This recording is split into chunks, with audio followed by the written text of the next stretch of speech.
The next thing we're going to take a look at is the engine terminology. Whenever we're working problems involving either a spark ignition or a compression ignition engine, there's a lot of terminology that goes with it, and consequently I find it quite helpful to review some of the terminology.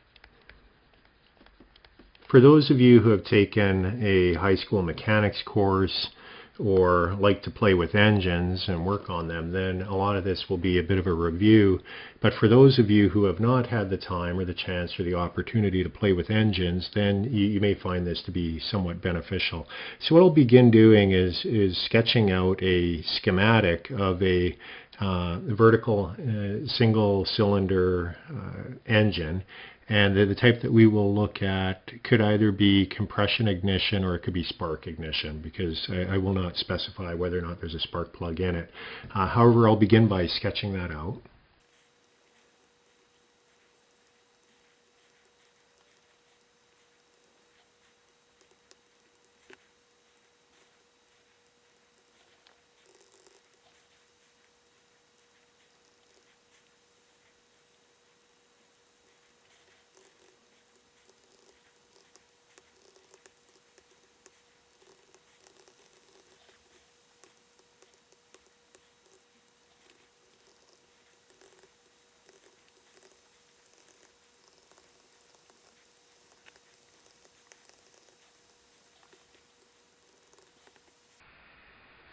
So there we can see a schematic with all of the different components of the engine drawn on it, and what we have is the piston cylinder device within the engine, and so here the piston is in this part right here of our engine drawing, and it is within the cylinder and it moves up and down. At the top of its stroke it is at top dead center, which is TDC, and at the bottom it is at bottom dead center.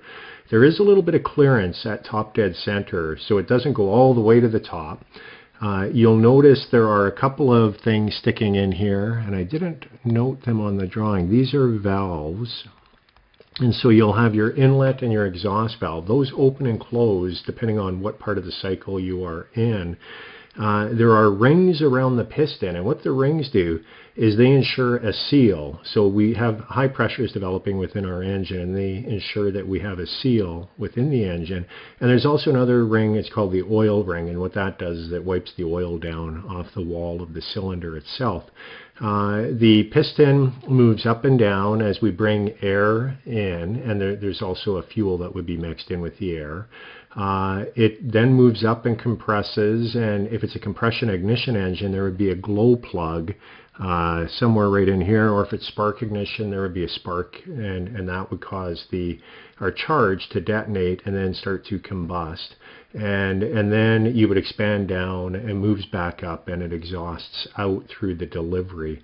And down below you'll notice the piston is connected through a connecting rod, which is shown here, and it's connected through a crank pin to a crank and a crankshaft.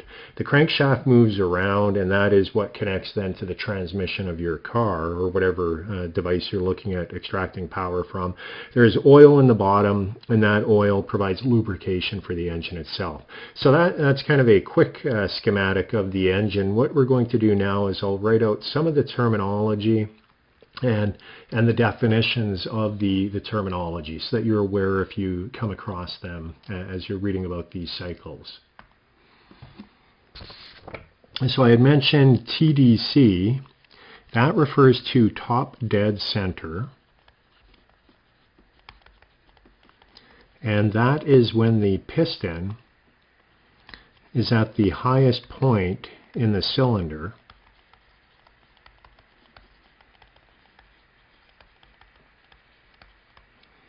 We had BDC, and that refers to bottom dead center.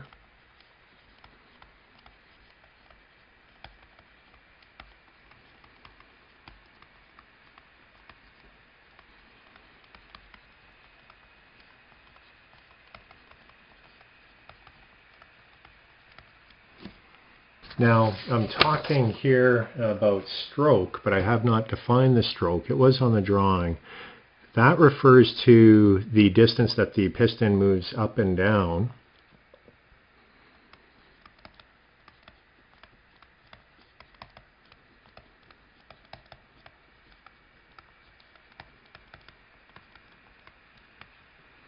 And it says it's moving up and down from top dead center to bottom dead center.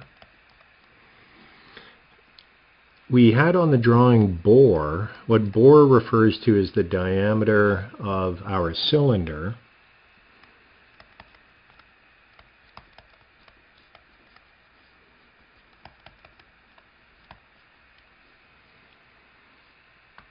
On the drawing I had clearance volume.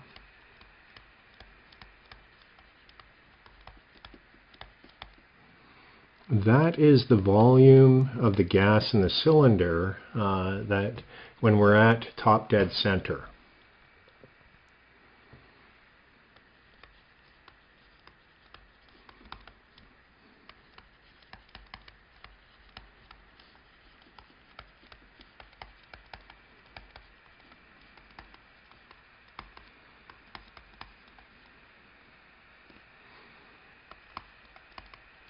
There's also a displacement volume.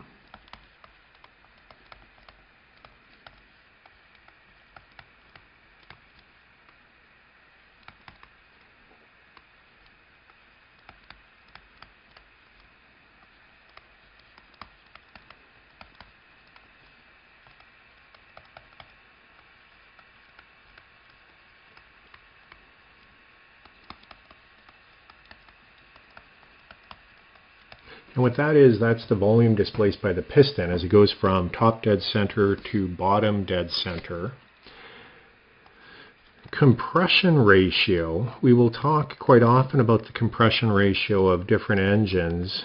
And what this is, it's a very important thing because it enables us to quantify the efficiency of the engine. But numerically, it is defined as being Vmax over Vmin. So the volume at bottom dead center divided by the volume at top dead center. So it basically quantifies how much we're compressing the air-fuel mixture that we would have within our piston, or within our cylinder. Another is MEP, and you'll hear this quite often in a discussion of engines. This is the mean effective pressure.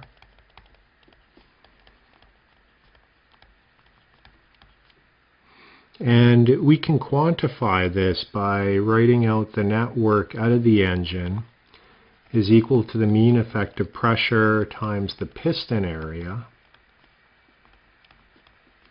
times the stroke. And so with that, we can isolate for mean effective pressure is the net work out of the engine divided by Vmax minus Vmin. So that would be a way that you could calculate your mean effective pressure. And finally, two other acronyms that we will see. Sometimes we write SI, and that refers to spark ignition. That would be the type where you have a spark plug at the top of your engine, and it sparks when you have compressed your charge. And there's also CI, and that refers to a compression ignition engine. It's the diesel that we talked about earlier. So those are some of the terminology, the terms that we will need as we look at engines and engine cycle analysis, specifically the spark ignition and the compression ignition engine. What I want to do next is take a look at two different types of spark ignition engines.